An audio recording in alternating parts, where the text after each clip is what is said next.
1, 2, 3, 4. Malay mo? Mana. Okay, alam. First 3. Okay, alam. First 3.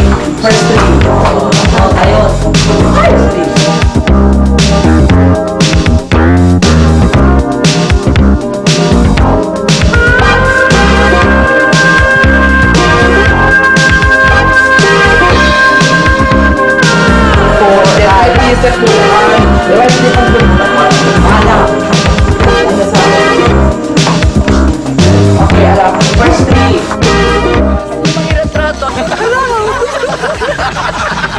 While traveling in the Philippines, I got to know a group of men who call themselves sunflowers. The sunflowers are known throughout the province of Ilocos Norte for their performance of an annual Christian festival in drag. After spending some time with them, I was surprised by their seeming acceptance by the local community. This is their story.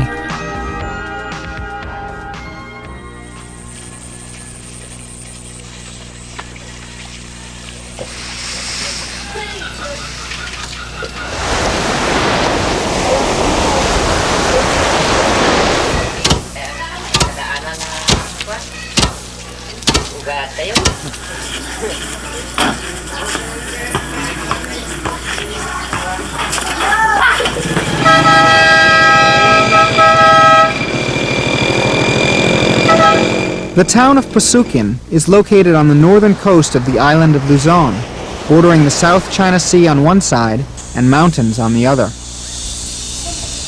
4, then right step mo, 1, right panikod mo, right to man step mo, right to man panikod mo, then right amin. Okay. Then exhale. Mana. Ida sa mo tang Okay, ala, first 3. Ayun. The first Sunflower Festival was held in 1975. During that year, the townspeople were very much curious about that because it was the first time that a certain organization being formed by the gays, and it's a purely gay organization, and that's why when we had that show for that on that particular night, all of the people flocked into the town, and as well as those living in remote areas, as far as the mountainside and in the seaside. They all came here to the town and just to watch us. Our relatives was very curious enough. They even kissed us when we were in the parade, and they were really impressed. Is it you? Is it you? Oh, come on, it's you. May I kiss you? Really you? Is that really you? Yeah. You're just like a girl like that, and you could just imagine. The whole family was supportive. Just like in my case, my mother came. He was the one who get my things for the program, my dress there. My father came. My sisters came. We were all there.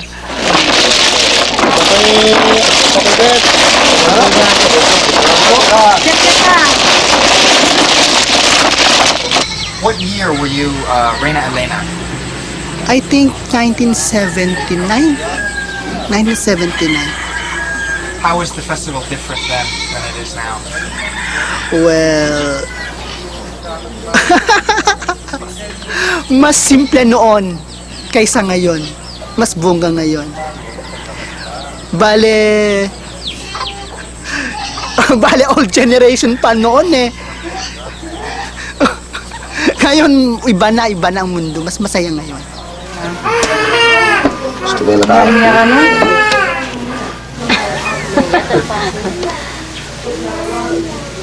Yung mga iba pa noon, nagtatago sila, parang nahihiya.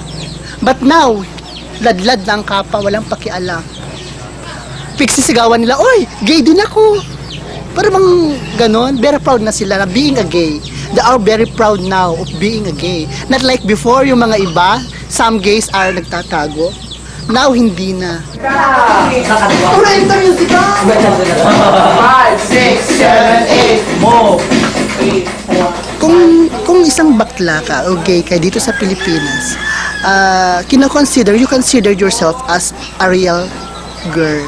So, mas attracted ka sa tunay na lalaki, yung hindi gay. The relationship is between a straight man and a gay. Unlike there in your place in the United States, that it is a gay to gay. It is a gay to gay relationship, right? In here, it's not. It's a straight man and a gay. Ay, ayoko lang bakla. Bakla na ako, bakla pang papatulan ko. Di, syempre, pagchichismisan kami dito. Gusto na umamula rupak ka. Maganda video. Tsaka ayoko ng close-up siya na. Gusto ko yung naka-makeup ako.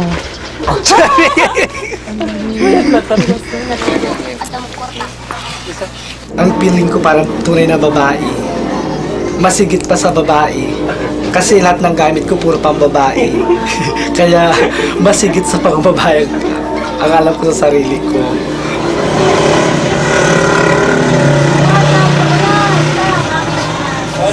Yoli, introduce. Yoli's Beauty Parlor. Tapos si drama In na. her first starring role. Bongga ata ba yung may isa ka na interview na? Ano pamagat ng pelikula mo? Ay, pinagtaksilan ng panahon. Ewan ko sa sarili ko kung bakit naging bakla ako. Kasi inborn akong ganito, kaya hindi ko alam kung minsan nga kung iniisip ko kung bakit ako naging ganito. Iniisip ko ang sarili ko kung bakit ayaw ko ng babae, kalalaki kong tao. Kaya kung minsan naiisip ko rin parang rin akong abnormal kung minsan kasi kung sa babae wala talaga akong hilig sa babae, pero kung sa lalaki talaga doon ako nagkakras ako sa lalaki, pero sa babae hindi. Kaya kung minsan naiisip ko parang din ako abnormal. My father's gone already. My father has just passed away 14 years ago, and I'm living alone with my mom. And I'll try to open up everything to my mom, so that she knows what's going on with me, with my personal life and everything. Pati siya, nararamdaman namin iba na ang kanyang pag yung pananalitan niya ganyan, nag-iiba na. Hindi naman kami kumikibo, baka ito sabi namin. Baka parang gumagaya lang sa kapwa niyang bata. Masama naman kung saktan mo siya para magbagong isip, baka ang ulo niya, pinabayan na namin. Sino hindi maano nga naman? Kaya sabi ko, inaano ko rin, kinukwento ko rin, lalo yung nandito sa kapitbahay namin dahil yung anak niyang dalagita, mga 11 years old na ata si Marie. Kapareho niyang, tumboy siya, bakla naman ito, pareho sila ng ugaling masilan sa pagkain. I can't hear you. Louder, I can't hear you. Yes, sir. Where are they located? Where are they located? Louder! When I was in grade 3, my father would like to buy for me a toy, the cowboy toy, the 2 guns with the hat, with the costume, the cowboy costume. But I refused. What I want was the dolly, and I cried in front of the bazaar because I just want to get the dolly, and my father got it, and we didn't get the cowboy toys.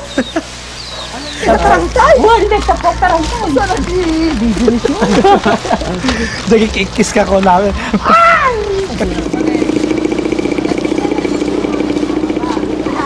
Whenever I pass by, and then they usually tease me, bakla, bakla, like that, And at first, when I was a bit younger, I was so sensitive about that.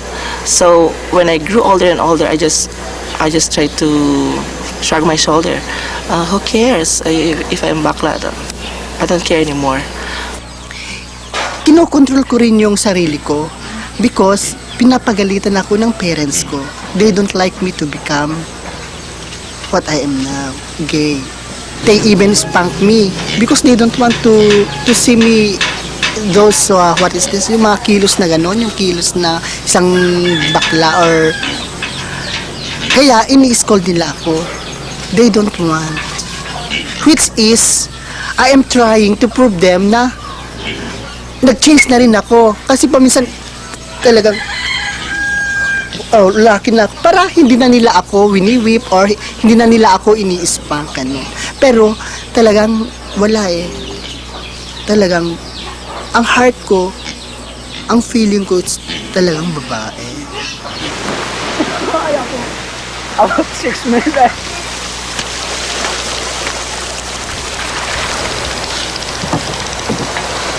Alam mo, kung bakit ayaw namin sa bakla, tungkol sa kautusan ng Diyos, bawal ang bakla at saka tumboy. Yan yun. Kasalanan yun. Yun ang reason sa mga tao dito sa ayaw sa bakla. Kasi bawal sa Diyos, bawal sa Bible, ganon. Dapat magpakalalaki sila. Kaya mga ito, mahina ang loob ang mga ito eh. Mga kantang lalaki ang mga ito, kung fan, magpakalalaki sila. Bad trip ka. Kaya sila naging bakla mga ito, mahihina ang loob. Yan ang pinakamahilig! Ayaw kinita. Bastos! Mahal na ng datay. Sorry, God po kininis. First time I had a relationship with men, I hide it to my parents, my brothers and sisters. But I told this to my friends, gay friends. Then I gradually convinced my parents to accept me in this way. They understand me. At first, they got angry with me. They even told me, why don't you marry a girl, and so that you will not be living together with a boy, the same sex. That's a sin. They even told me it's a sin. But I can't do anything. I cannot force myself. Though I have tried to, it's hard to change my identity being a gay. But my parents understands me. And so with my brothers and sisters. They even say, just leave him that way. If he finds happiness in what he is doing, leave him that way. They even told me that. Kung halimbawa may kapatid akong bakla, no? Una-una, gagawin ko siyang maging himan na lalaki. Pero pag wala akong magagawa, okay lang yun. Ang gusto. Depende. Matatanggap ka kung yun ang gusto niya, matatanggap Oo, tatanggapin ko. Tatanggapin ko, kaso ginawa ko na lahat ng magagawa ko. Walang mangyayari. Dapat ipabaya ko na sa kanyang gusto niyang maging.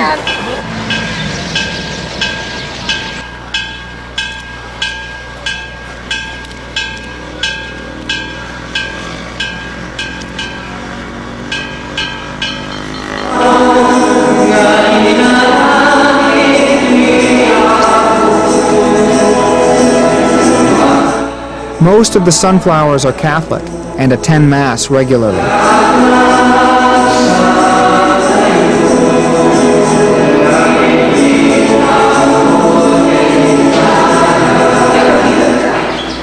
Sa Templo de San Juan ni Evangelio Tiago. The parish priest here in Pasukin is a friend of mine, and even the last priests who have rendered their services here ever since I was in elementary, they accepted me or us gays as we are. Yes. As members of the church? Yes, as members of the church, as children of God. I always give the benefit of the doubt to these persons coming to church. Because if they come to church, you could naman conclude at least they have a straight way of life, they have a clear conscience, or they have the fear of God, and maybe they also shun away from doing these perverse kinds of actions.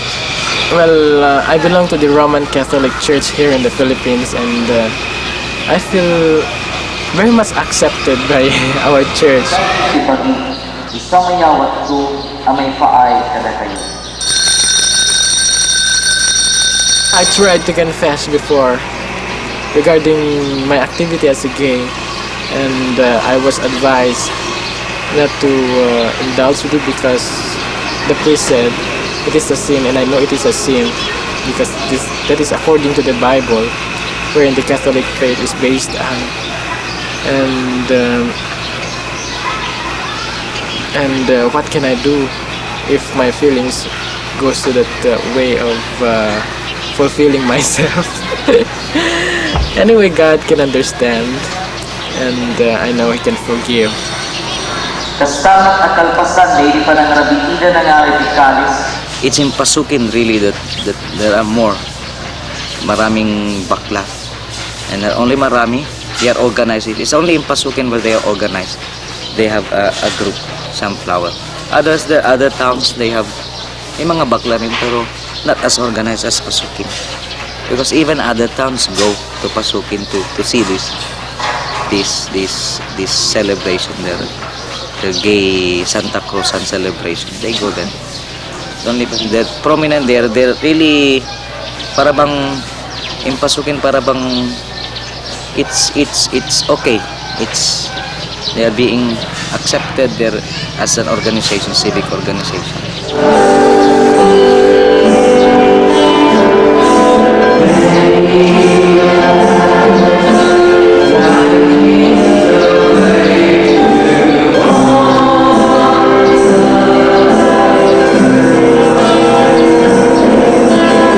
Santa Cruzan, it's actually the celebration trying to recall Saint Helen. And it's there that maybe we could say that allowing the Sunflower to do this thing, it's really destroying the real meaning of the Mayflower Festival Santa Cruzan. Preparations for the festival begin months in advance.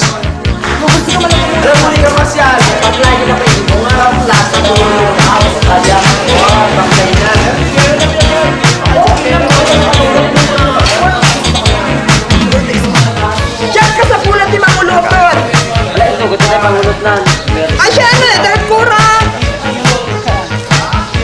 dahil. Ate, mabatit mo? Na-turners? Ay, ala, thank you. Nagsayaan ka.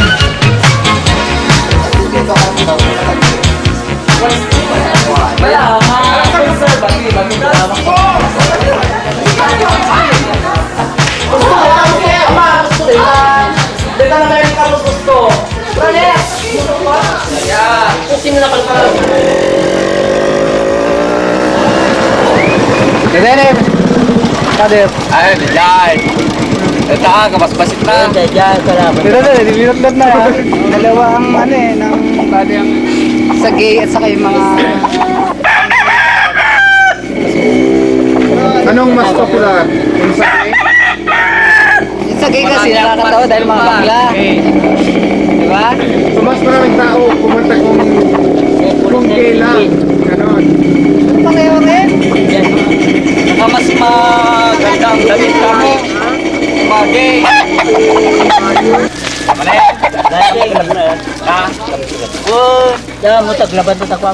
Anong iniisip ang mga tao dito? Wala, masaya rin sila. Lalo kung araw, anong buwan ng Mayo at saka December, lahat na sila nagbibigay ng kasayahan dito sa Pasukin. Dahil sa mga program ganun. It's good if they are all beautiful, if they are all handsome. It's really good thing to look at how they dress. But many don't really. They look bad. That's why people go to see, because they laugh at them. many are there to ridicule maybe some of them, just to ridicule, to see, to you can be criticized, you are being criticized, or you are being rejected as like that. Then sometimes they made gays as laughing stocks.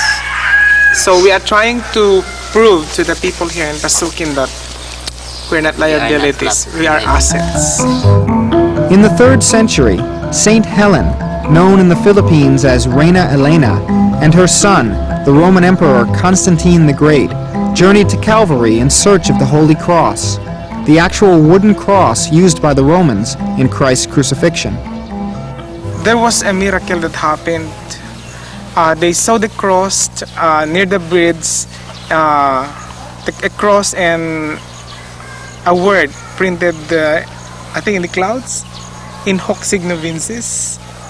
And then that's the time when Constantine the Great became a Christian. Then he made a crusade to find the Holy Cross in the Holy Land, and his mother was the first to find the cross, Queen Elena.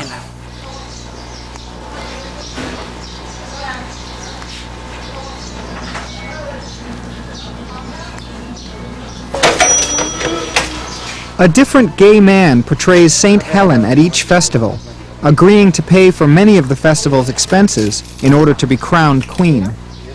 Ay, gaya nung nagrena siya, ba? Nagpatay pa ako na isang baboy para sa mga kaibigan niyang nagpupunta ritong lalo kong pared yan.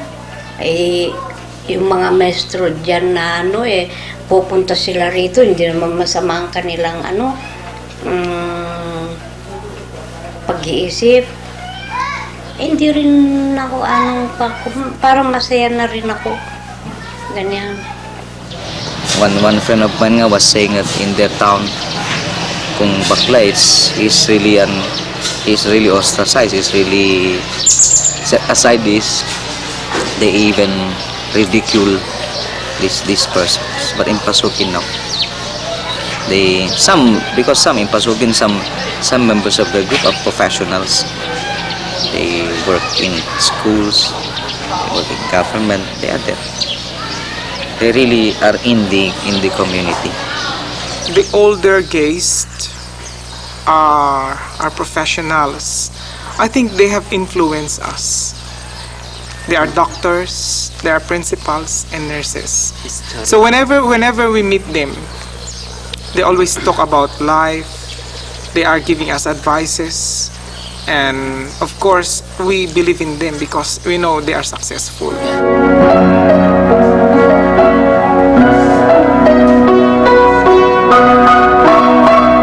Nonelo, known as Mamang, is the oldest member of the Sunflowers.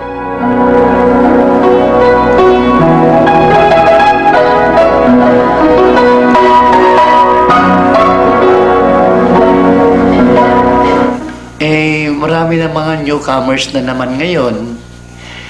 At saka napapansin natin ngayong mga bakla, they are educated, they are very advanced in their studies.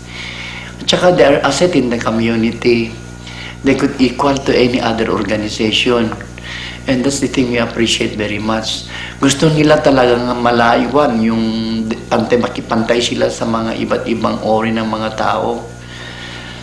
That's why they are working hard. Of course, many are specialized in hair science, in dressmaking, but they really excel. In terms of our profession, I think gays are doing better. Many of the Sunflowers teach at the Ilocos Norte Agricultural College.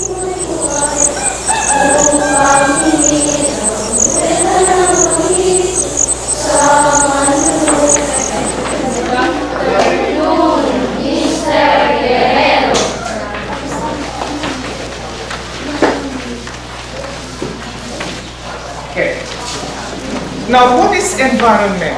Actually, teaching was not my ambition before. My ambition before was to be medical student. I want to take medicine. But you know, life is too hard. Now your heart is the same as true with the water pump. So what does the heart? It pumps blood. There is no industry in Pasukin. Most families survive by fishing, farming small plots of land, or running family businesses. Many rely on money sent from relatives working abroad.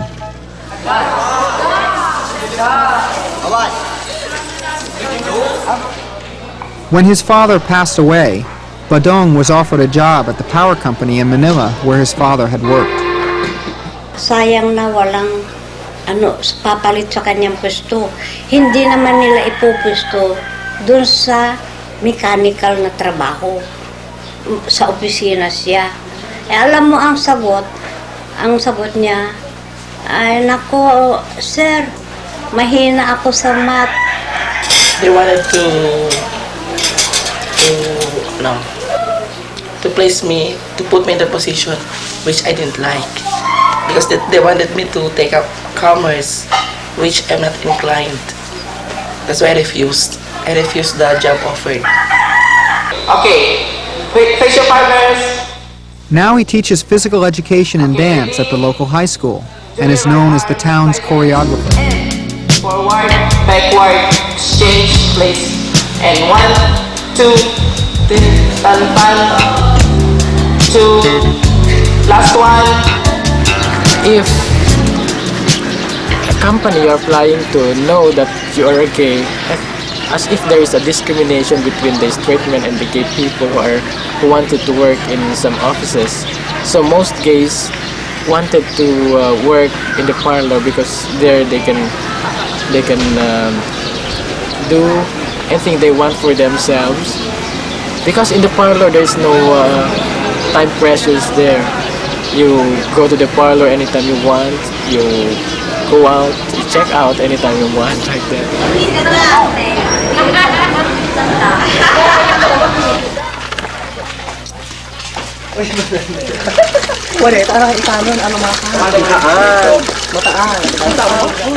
Original plan is to take up nursing because I really love wearing white.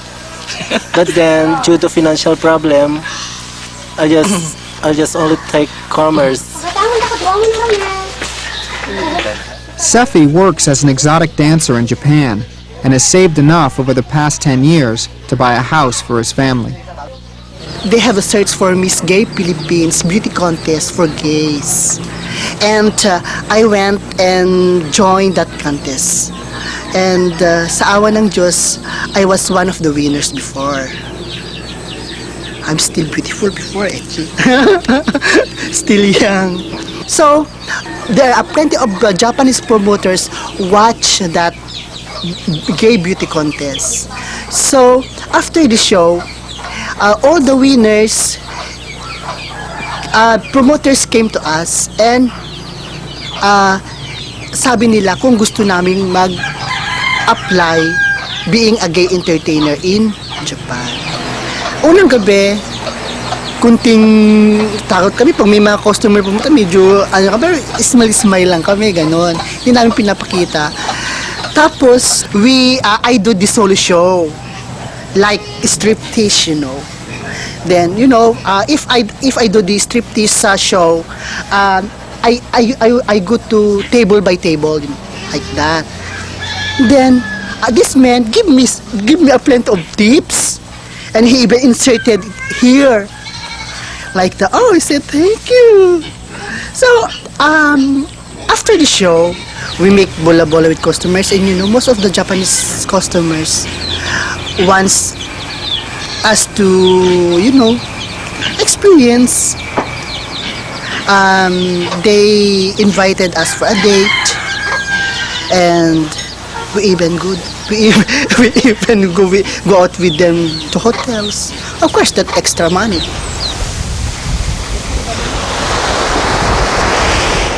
My boyfriend usually comes and he really wanted me to serve him as his woman, like that. he usually asks me, please serve. And also, I really appreciate that because. And I love doing it. Yes, I love it. You love doing Wash it. his clothes, cook his food, everything you have to do it.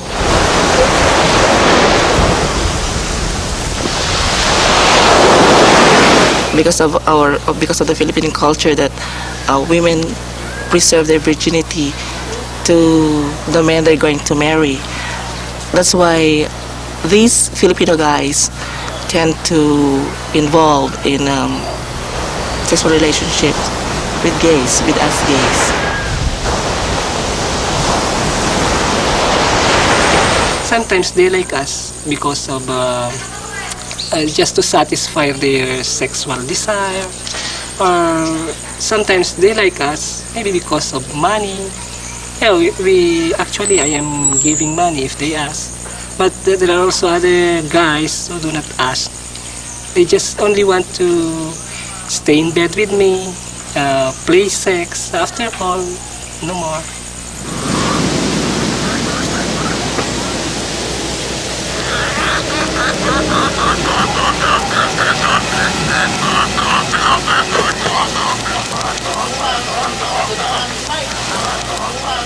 Bagay, yung wala kang pera, ayaw ka ng mga lalaki, di ba? Pera muna, bago magsaya. Di ba? Kung wala kang pera, walang saya.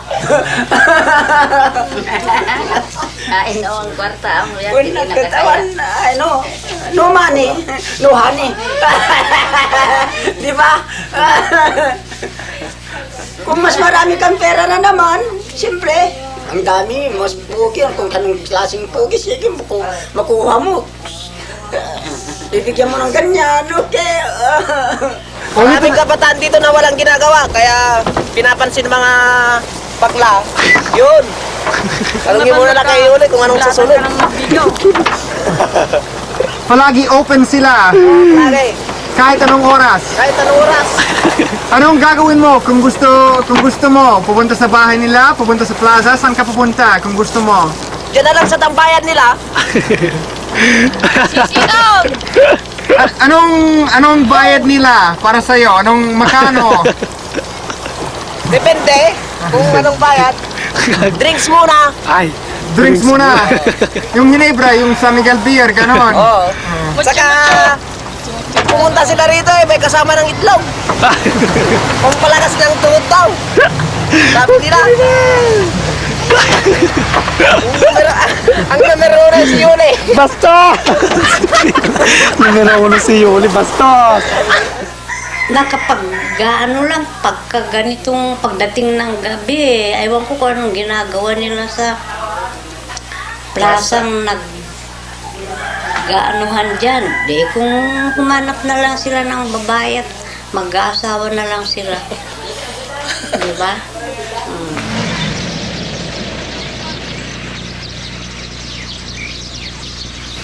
Nung ako nga magpaspasyan ta plaza kadwa kay Barkada.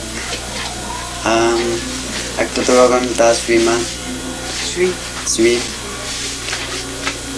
Dadamat aglabas nga mabakla.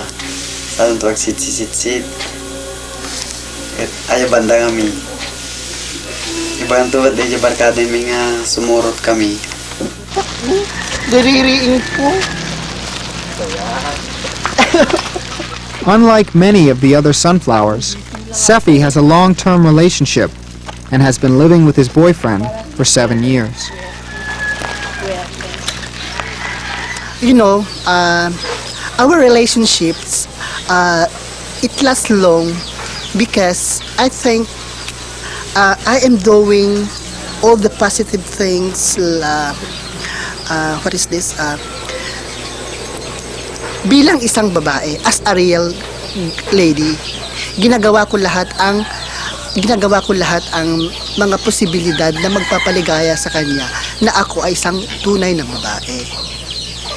So, itong live-in ko naman, this live-in of mine, nakikita naman niya ang yung mga things na ginagawa ko sa kanya. Kaya siguro na na-appreciate niya So, nai-love na rin siya sa akin. Ang reason lang, ang isang bagay lang ang hindi na bago sa akin, yung organ ko. Pero, the way I care, my feelings, all everything, babae talaga, para kami mag-asawa. One thing lang ang hindi pwede, yung pagbubuntis ko. Yun lang.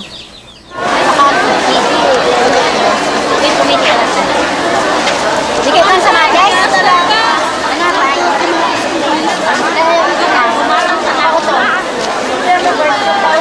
Pero siya, before, meron siyang girlfriend noon.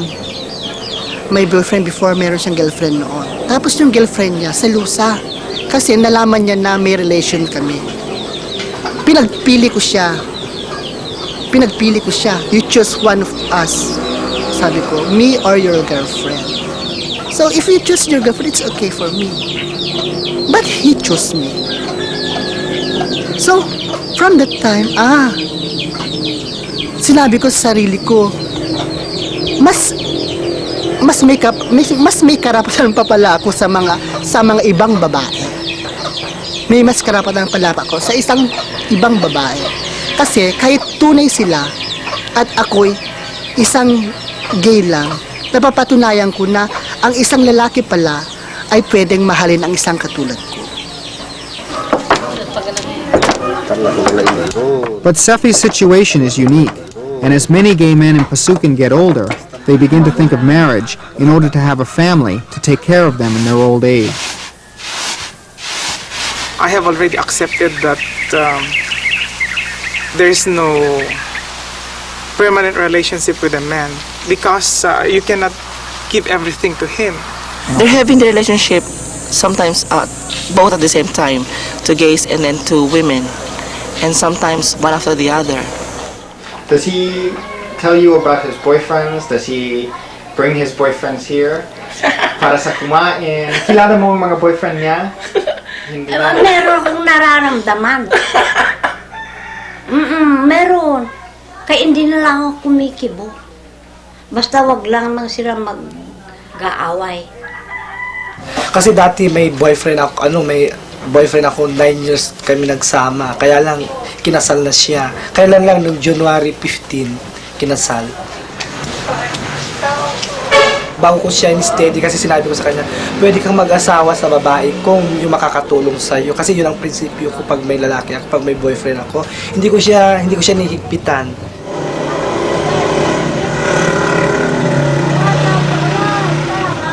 Pero ang ano ko sana ngayon, dahil matanda na ako, mag-asawa sana siya. Basta, piliin niya yung ano niya, baka kukwartahan lang siya. Di ba? Wala namang pera. Gusto mong mag-asawa ng babae? Natural kung lalaki, kukwartahan lang siya. Di ba? Oh, naku. Hanyo kang kaya agasawa di agasawa kas jay. Plan for kayat. she likes it very much, but it depends on me. The decision lies on me. Ang sasabihin ko, pag una akong mamatay, kawawa siya. Ito nasanay sa spoiled. Sa trabaho. Alam mo, ang dami nagsasabi sa akin, ay, hindi ka maglalaba. Sabi mo sa kanya, siya maglaba ng damit niya. Paano? Ilang beses magbihis ng isang araw. Oh. I have friends here who got married to a woman, but they're really bakla. In fact, nakakahanap din. Nakakahanap din kahit sila may asawa. The moment they are in the house, they think that they are husbands because they have a wife. But the moment they are out, they think that they are a woman. Well, that's the life nga gusto nila. Pero sa atin, sa aking sarili, bakla ka na eh. Huwag na lang mag-asawa. You just accept that you are your sons.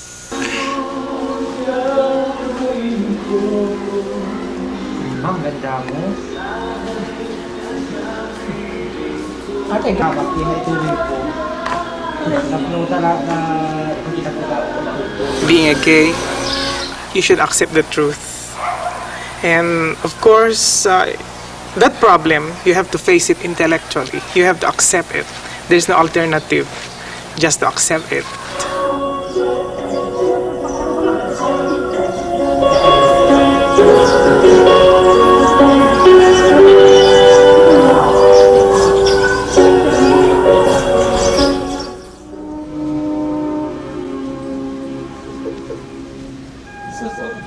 Wala.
The festival begins with a procession of biblical and historical figures known as Sagalas.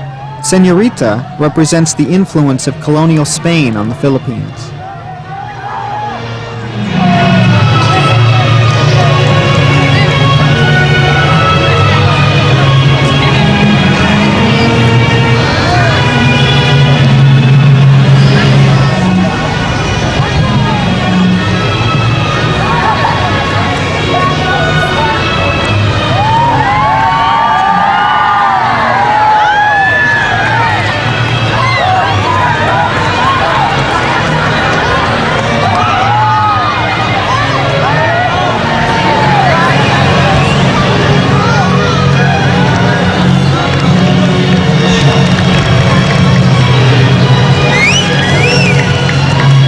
The sunflowers often add to the list of traditional Santa Cruzan characters, inventing mythical figures with contemporary references.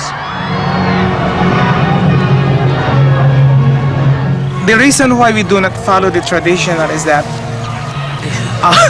of course, the costumes, or let's say the biblical costume, it's very similar like that. Mary Magdalene. And nobody wants to portray Mary Magdalene or the Holy Family.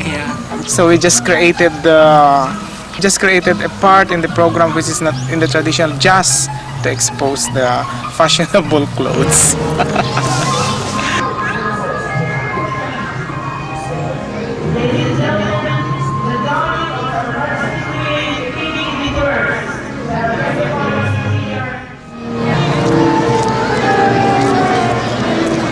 Even those little kids, nagpa-participate na ngayon, not like before. Yung mismong mga parents pa nila ang nagbibigay sa amin, iparte nyo ang anak namin, like that.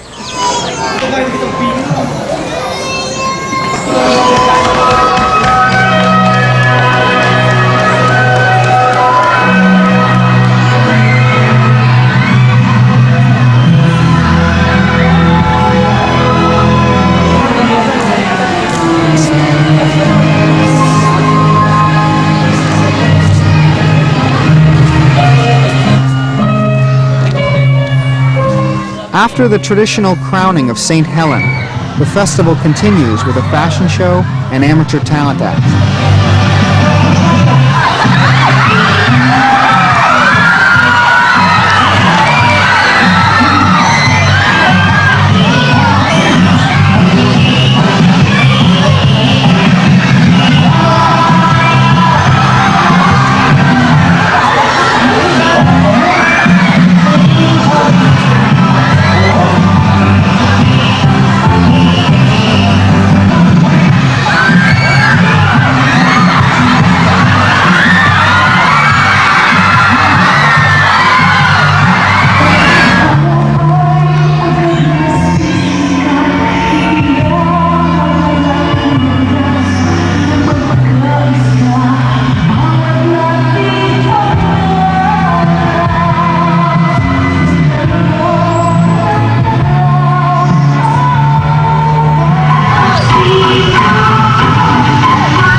ilabas yung mga talents ng bawat isa sa mga sunflower.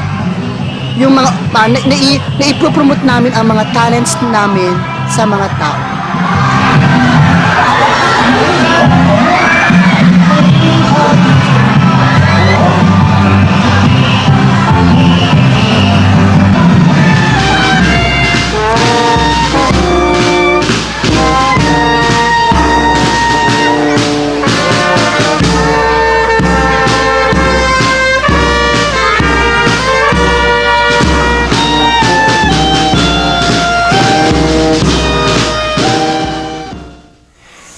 We have to prepare ourselves for the coming days. Not because that you are bakla, hindi ka naman capable na mag-equal sa mga ibang klaseng tao. Masabi ko na lang, we have to behave properly. We should learn to establish our good PR to the people in the community. Yung pang marami tayong kaibigan. Tsaka ihanda natin ang ating sarili. Maghanda tayo para sa rainy days. Kasi we cannot avoid. Sinasabi sa kanila, kapag mayroon silang pera, hindi naman gagastusin lahat. Mag-ipon upang kung kinakailangan, hindi na blame yung mga kapatid, yung mga magulang dahil kayo yung nagkakaroon ng pera, ginagastos mo lahat sa lalaki. Hindi naman, kailangan maggastos sa lalaki, pero hindi man lahat ibibigay. We should be open to ourselves. We have to accept what we are, and probably we still have a nice life for us.